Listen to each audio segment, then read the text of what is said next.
अस्सलामुअलैकुम व आदाब नाजरीन। आज जम्मू कश्मीर गवर्नमेंट का एक बहुत बड़ा आर्डर आया है। ये आर्डर जो है वो प्रॉपर्टी टैक्स को लेकर आर्डर आया है। अब आपको जो म्यूनसिपलिटीज़, म्यूनसिपल काउंसिल्स और म्यूनसिपल कॉरपोरेशंस में रहते हैं उनको जो है वो एक टैक्स भरना पड़ेगा। जितनी उनकी प्रॉपर्टी है उसके हिसाब से जो है वो टैक्स जो है वो भरना है। इससे पहले कि मैं आपको डिटेल्स बताऊं आपको कितना पैसा देना पड़ेगा, आप हमारे चैनल को जो है वो फॉलो कीजिए। अगर आप हमारा ये वीडियो यूट्यूब पे देख रहे हैं, यूट्यूब चैनल को सब्सक्राइब कीजिए, बेल आइकन दबाइए ताकि आप तक जो है वो हमारे लेटेस्ट वीडियोस जो है वो पहुंच सके। जो ये order housing and urban development department जो है जम्मू कश्मीर का उन्होंने निकाला है, और ये जो आर्डर है एच राजेश प्रसाद जो कि IAS ऑफिसर है, प्रिंसिपल सेक्रेटरी हैं गवर्नमेंट ऑफ जम्मू कश्मीर के housing and urban development department की, ये आज के डेट का आर्डर है। और इसमें जो है वो गवर्नमेंट ने बताया है कि in exercise of power conferred by section 71A of Jammu and Kashmir municipal act 2000 है, उसके तहत जो है ये जो है वो जो है वो टैक्सेस जो है वो अब लगाए जा रहे हैं। हालांकि ये ऑल ओवर इंडिया में जो है वो चल रहे थे, लेकिन जम्मू कश्मीर में जो है ये प्रॉपर्टी टैक्स जो है वो अब लागू हो चुका है, क्योंकि यहाँ पर जो है वो अब यूनियन टेरिटरी है। 370 के टूटने के बाद जो है वो जम्मू कश्मीर को जो है वो यूनियन टेरिटरी का दर्जा दिया गया है, और अब ये डायरेक्टली सेंटर के कंट्रोल में है। इसलिए जो पूरे लाज पूरे हिंदुस्तान भर में चलते हैं अब वो जम्मू कश्मीर में भी चलेंगी, जिसमें अब ये एक प्रॉपर्टी टैक्स का ला जो है वो उसको भी जो है वो अब अप्रैल से जो है वो लागू किया जाएगा, और ये जो है 1 अप्रैल से जो है वो लागू होगा। और इसमें जो है मैं बता दूं कि इसमें जो है वो कैलकुलेशन ऑफ प्रॉपर्टी टैक्स जो है वो होगा, और जो टैक्स एनुअल वैल्यू होगी और जो है उस पर जो है वो टैक्स लगेगा। तो property tax calculate in respect of building calculated in accordance with सब रूल जो एक के तहत होंगे। और मैं आपको एक बात बता दूं कि यहाँ पर टैक्सेस जो है वो डिफरेंट कैटेगरीज के लगेंगे। कमर्शियल अलहदा लगेगा, और जो रेजिडेंशियल है उनको जो है वो अलहदा लगेगा। अगर कोई घर है वहाँ पर रेजिडेंशियल एक्टिविटी भी हो रही है और वो कमर्शियल भी साथ में है, तो उसका जो है वो डिफरेंट तरीके से जो है वो टैक्स का जो है वो कैलकुलेशन होगा। और मैं बता दूं कि इसमें जो है वो एक अगर इसमें जो है वो डिले किया जाता है तो 100 रुपया जो है वो पेनल्टी लगेगी आपको पर डे पर, और जो मैक्सिमम जो होगी वो जो है वो 1000 रुपया जो है वो पेनल्टी लगेगी आपको फॉर एवरी मंथ। इसमें जो है वो नोटिस ऑफ इंस्पेक्शन भी दिया जा सकता है, और आप जो है वो इस पर जो है वो अगर चाहें तो आप उसको रीअसेस भी जो है वो करा सकते हैं। और इसके लिए जो है वो जब तक इसका जो है वो बोर्ड बनेगा और जम्मू कश्मीर में जो है जो बोर्ड फंक्शन करेगा, तब तक जो डायरेक्टर लोकल बॉडीज जम्मू और श्रीनगर जो है वो इसके नोडल ऑफिसर जो है वो रहेंगे। और इसमें जो है वो बता दूं मैं आपको दूसरी बात बता दूं कि इसमें जो है वो किस तरह से ये जो है वो टैक्स कैलकुलेटेड होंगे वो मैं आगे चल के आपको बताऊंगा। लेकिन कौन कौन जो है वो टैक्स में जो है वो नहीं आएगा, मैं आपको बता दूं कि इसमें जो है वैकेंट लैंड यानी कि जो खाली ज़मीनें पड़ी हैं और जो structure building shall be exempted from property tax if there is, अगर वहाँ पर जो है मास्टर प्लान होगा और उसमें जो है वो वैकेंट एरिया होगा या किसी तरह की कंस्ट्रक्शन होगी, उसके इलावा से जो है वो वहाँ पर टैक्स लगेगा और डिसअलाउड किया जाएगा। दूसरी बात यह है कि जो प्लेसेस ऑफ वर्शिप है, जिनमें प्लेसेस ऑफ वर्शिप में जो है जिनमें मंदिर है, मस्जिद है, चर्चेज है, गुरुद्वाराज है और साथ में ज़ियारत है, वहाँ पर जो है वो कोई टैक्स नहीं लगेगा। और जो गवर्नमेंट बिल्डिंग्स है उनको भी जो है चाहे वो सेंट्रल गवर्नमेंट की हो, यूटी गवर्नमेंट की हो, उनको भी जो है वो टैक्स नहीं लगेगा। लेकिन अगर उन बिल्डिंग से जो है इनकम आती है, जो टैक्स पेएबल इनकम है, उसमें जो है वो 3% जो है वो एनुअली जो है वो म्यूनसिपलिटी को जो है वो दिया जाएगा। यानी कि म्यूनसिपल कमिटीज़ और म्यूनसिपल कॉर्पोरेशन के लिए जो है वो अब इस एक्ट के तहत जो है गवर्नमेंट जो है वो रेवेन्यू कलेक्ट करवाना चाहती है और एसेट्स उनको देना चाहती है, ताकि जो म्यूनसिपलिटी की एक्टिविटीज़ है या म्यूनसिपल कॉर्पोरेशन की एक्टिविटीज़ है उनको जो है वो वहीं पर लोकली फंड अवेलेबल हो, और वो अपने डेवलपमेंटल एजेंडाज के लिए जो है वो गवर्नमेंट के पास जो है वो नहीं जा पाए, मतलब मदद ना मांगे, वो सेल्फ सफिशिएंट हो जाए। मैं आपको बात बता दूं कि इसमें डिफरेंट पैरामीटर्स रखे गए हैं, जिस तरह से फर्स्ट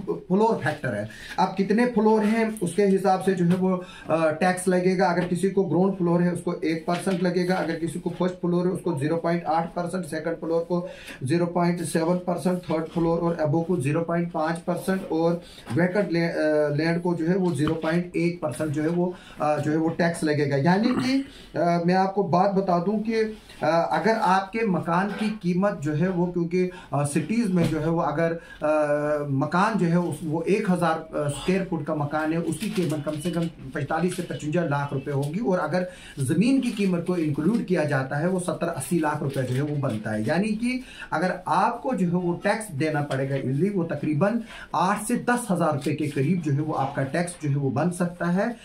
ये जो है वो टेंटेटिवली कैलकुलेशन से, अब इसमें जो है एक तरह से आर्डर में क्लियरिफिकेशन नहीं है कि क्या ये टैक्स जो है वो हर 3 साल के बाद देना है या वन टाइम देना है या ईयरली देना है। लेकिन जो मेरे को सोर्सेज ने बताया कि ये टैक्स जो है वो ईयरली जो है वो दिया जाएगा। कुछ बोल रहे हैं कि 3 साल में जो है वो एक बार दिया जाएगा। अब इसमें जो है वो कंफ्यूजन है, और ये 3 साल के बाद जो है वो रिव्यू होता रहेगा, इसके स्लैब्स जो है वो रिव्यू होंगे।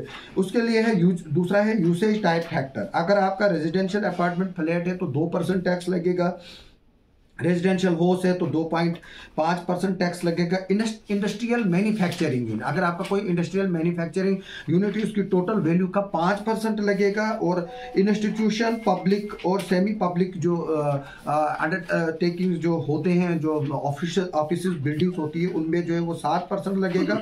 Commercial except 3 star and above hotel, towers and hoarding, जो कमर्शियल यूनिट्स है जो कि 3 स्टार से नीचे है उनको 12% लगेगा। यानी कि अगर वो उसकी वैल्यू 1 करोड़ है तो 12 लाख रुपए जो उनको टैक्स लगेगा। इसी तरह से 3 स्टार और अबव होटल्स, टावर्स और होर्डिंग जो है उन पे जो है वो 15% लगेगा। यानी कि जो 5 स्टार होटल होंगे उनकी कीमत कम से कम 10 से 15 करोड़ रुपया होता है।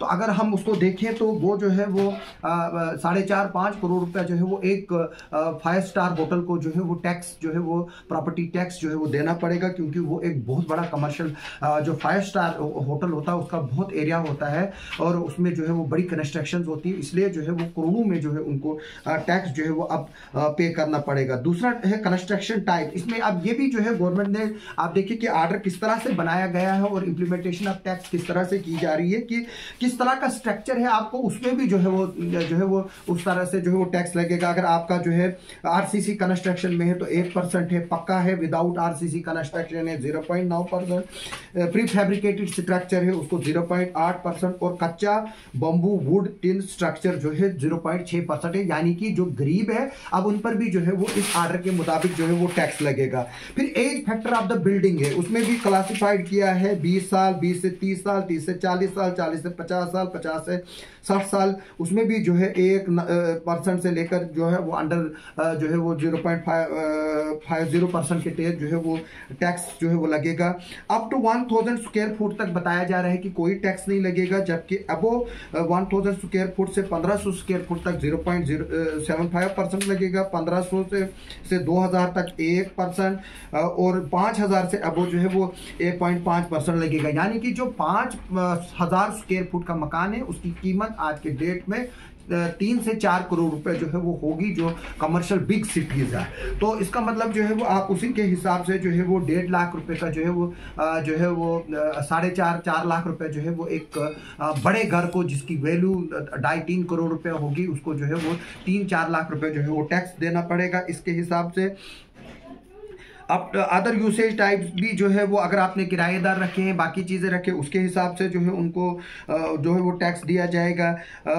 ऑक्यूपेंसी स्टेटस, कितना ऑक्यूपेंसी है आपकी, सेल्फ ऑक्यूपाइड है फॉर मोर देन 6 मंथ या अदर्स है उसको 1% लगेगा, 0.75% जो है वो दूसरे को लगेगा। अगर आपकी जो वैल्यू है प्रॉपर्टी की, फॉर एग्जांपल इसमें एक जगह जो है वो ये भी दिया गया है, मैं वो पॉइंट जो है वो स्किप कर गया हूँ। उसमें जो है वो बताया गया है कि अगर आपकी प्रॉपर्टी की कीमत जो है वो 60 लाख रुपए होगी तो आपको जो है उसमें 6% टैक्स लगेगा, जो वो एग्जांपल दी गई है। तो उसमें जो है वो फिर आप खुद ही अंदाज़ा कीजिए कि वो तकरीबन 60,000 के करीब जो है वो पैसा बनता है। तो जो गवर्नमेंट का ये जो नया जो फरमान निकला है इसमें जो है वो पॉलिटिकल रिएक्शंस भी जो है वो आना शुरू हो गए हैं और इसमें जो है वो नेशनल कॉन्फ्रेंस ने जो है आपसे कुछ देर पहले जो है वो स्टेटमेंट इशू किया और गवर्नमेंट से रिक्वेस्ट की है कि वो जो है ये जो टैक्स जो है वो वापस ले ले और इसमें जो है वो फिर से जो है वो गौर करें। इसमें मैं बता दूं कि इसमें जो मैं बता रहा था कि जो ये जो प्रॉपर्टी की ओवरऑल वैल्यू का जो है वो बताया गया है कि अगर आपकी प्रॉपर्टी की वैल्यू जो है वो 60 लाख होगी, उसमें जो है वो 6% जो है वो टैक्स लगेगा।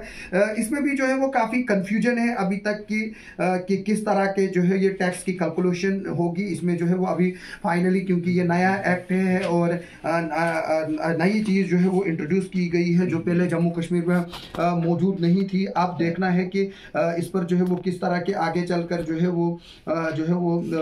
वो इसमें रिएक्शंस आती है और इसकी किस तरह से जो है वो लाइन ड्रा की जाती है। लेकिन अभी के तौर पर सिर्फ यही है कि आपको जो है वो अब जम्मू कश्मीर में जो भी म्युनिसिपल कमिटीज और म्युनिसिपल काउंसिल्स और म्युनिसिपल कॉर्पोरेशंस में रहते हैं, अब उनको प्रॉपर्टी टैक्स देना होगा। इससे जो है वो 2-4 चीज़ें जो है वो सामने भी आ जाएंगी। अब इससे एक और जो है ये करप्शन पे भी एक तरह से रेड होगी कि किस तरह से जो है वो लोगों की प्रॉपर्टी की अब एलिवेशन होगी, उनकी प्रॉपर्टी की वैल्यू जो है वो म्युनिसिपल कमिटी जो है और म्युनिसिपल काउंसिल्स और म्युनिसिपल कॉर्पोरेशन जो है वो फिक्स करेंगे और बताएंगे कि इस मकान की वैल्यू जो है वो कितनी है, उसी के हिसाब से जो है वो फिर टैक्स लगेगा। अब इस तरह से जो है वो गवर्नमेंट जो है एक तो अपने रिसोर्सेज भी जो है कलेक्ट करना चाहती है और दूसरा जो वैल्यूड है प्रॉपर्टीज की, क्योंकि हमने देखा कि काफ़ी प्रॉपर्टीज जो है वो अंडर वैल्यू बेची जाती है ताकि यहाँ पर जो रजिस्ट्रेशन की फीस है उसको जो है वो बचाया जा सके।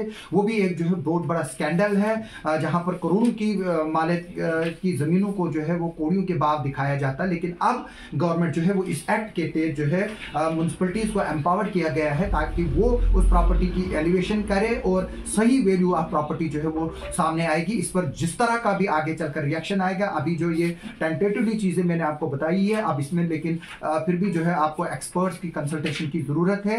आगे चलकर जो है वो इसमें आपको फाइनेंशियल जो फील्ड से जुड़े हुए लोग हैं उनसे जो है वो सलाह लेने की ज़रूरत है। हम भी कोशिश करेंगे कि कोई फाइनेंशियल एक्सपर्ट से बात करके जो है वो इस मसले को और इस आदत को जो है वो एक्सप्लेन करे कि किस तरह के टैक्सेस देने हैं आपको और कितने टैक्सेस देने हैं। तब तक आप सबका सुनने के लिए और देखने के लिए बहुत बहुत शुक्रिया।